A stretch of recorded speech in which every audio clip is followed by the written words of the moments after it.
ibigyan po natin ng maliit na pagbati at saka pasasalamat si Miss Sylvia Sanchez. Ako naman pasalamat sa inyong lahat sa suporta ngayon dito sa amin sa Silent Night. And meron ako mga nakikitang kasama na namin noon sa Monster. Ngayon naman, merong mga baguhan. Welcome, hello! And sana hindi lang to ang first time ninyong pagpunta dito. Basta pag nag-invite ang Nathan at ang 888, sana lagi kayong libre. And sama-sama tayo. And yes, hindi ko na ito pahabain tong salitang to dahil alam kong excited na tayo lahat mapanood. And sasabihin ko sa inyo, itong Silent Night na to, mamaya, first time to mangyayari na ganitong klaseng action na makikita nyo dahil first time ko ito, nagulat din ako. Kaya namin to kinuha dahil talagang kakaiba to. Again, maraming salamat sa inyong lahat and unahan ko na kayo.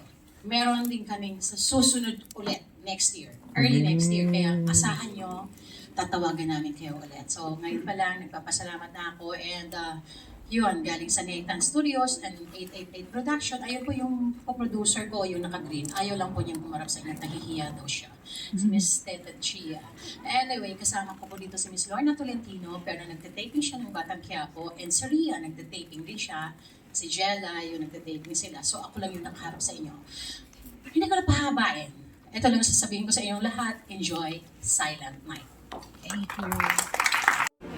Okay, ito yung bago namin dala dito, Silent Night. Mamaya malalaman nyo bakit Silent Night. Pero family drama pa rin to, action. First time to nga na may ganitong movie, yung approach ng action. First time to, never ko itong nakita kahit sa bansa. Kaya dito sa atin, never. So mamaya malalaman nyo, nakakita kung ano yung Silent Night at bakit Silent. Pwede ko bang pakwento? Ano yung proseso ng pagpili ng mga pelikula? Basta meron nag-email sa amin, meron kami kinokontak, or di ba pumunta kami ng card, pumunta kami pumunta kami ng Austin, Texas, kung saan mga festivals. So doon, nakakuha kami ng mga movies, tapos ina-approach namin sila, gusto namin dito distribute sa Pilipinas. Ganun lang. So tapos email lang. Then namimili kami mga producers kung ano yung maganda at sulit dito sa atin. Para pwedeng ipalabas na tumutugma sa kultura ng Pinoy. Sorry? Namin nakukuha itong Cannes. Yes, Cannes talaga. Tapos Austin, Texas, meron din ako paparating. Nakikipag-negotiate pa, yes. Talaga pong kita ang commitment nyo to bring quality films dito kasi ano na po, pang third consecutive na ba ito? Second to, and meron pa kami, actually lahat na nabili namin movies natin. Yes. So next year, meron palabas na. At hindi lang yung drama, hindi lang yung art film, hindi lang action, meron din kami comedy, iba-iba. Meron kami, ano ba susunod? Marami. Meron kami animation, meron kami mga gano'n. So, iba-iba, hindi kami nag-stick dun sa drama lang. Bakit hindi po kaya yung video dadalhin nyo na kasi di ba yun? Pangarap ko yun. Pinaplano yun. Ang umpisa lang ko eh. Umpisa. Step by step, magiging okay din. Later on, who knows, yung mga bida nandito. So, yun, yung Nathan, yun yung plan.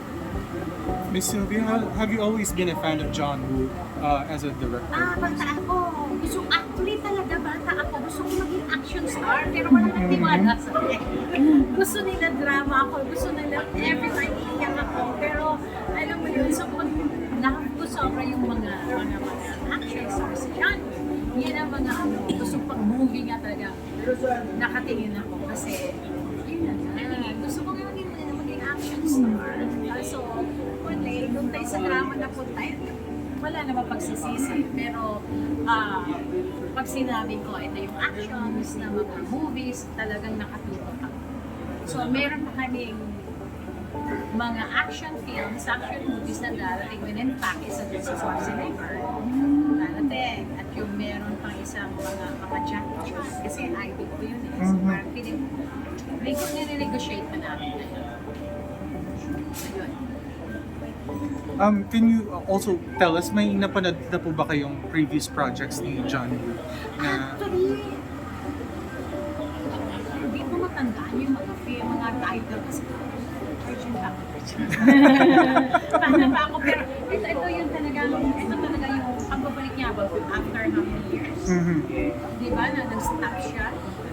Di ba siya yung famous ng mga slow motions, Yeah. famous siya sa mga ganun eh. Ano pa ba?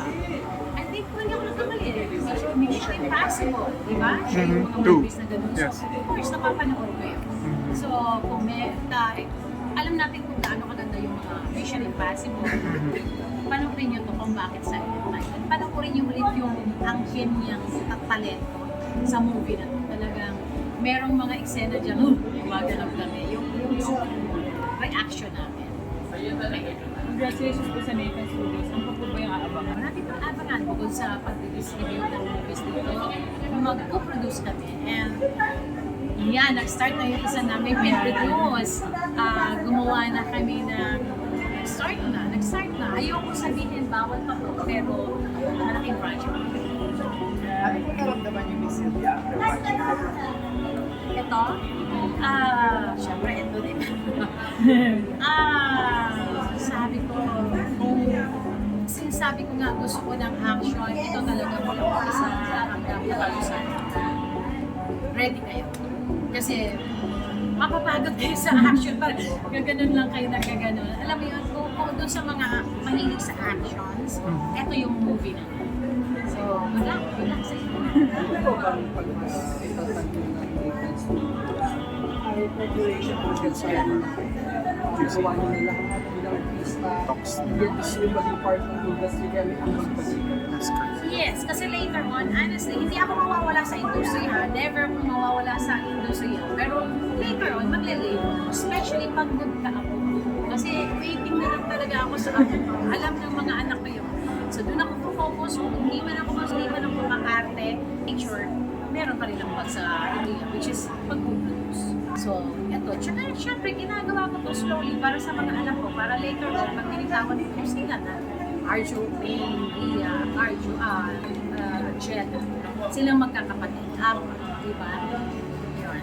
So, invite na lang po na panoorin.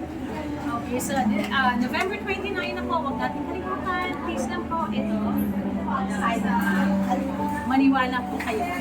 After ng movie na to, paglabas nyo sa sinihan, silent night talaga yung mag-i-itsura nyo. Silent po kayo. Okay po. November 29. Silent night.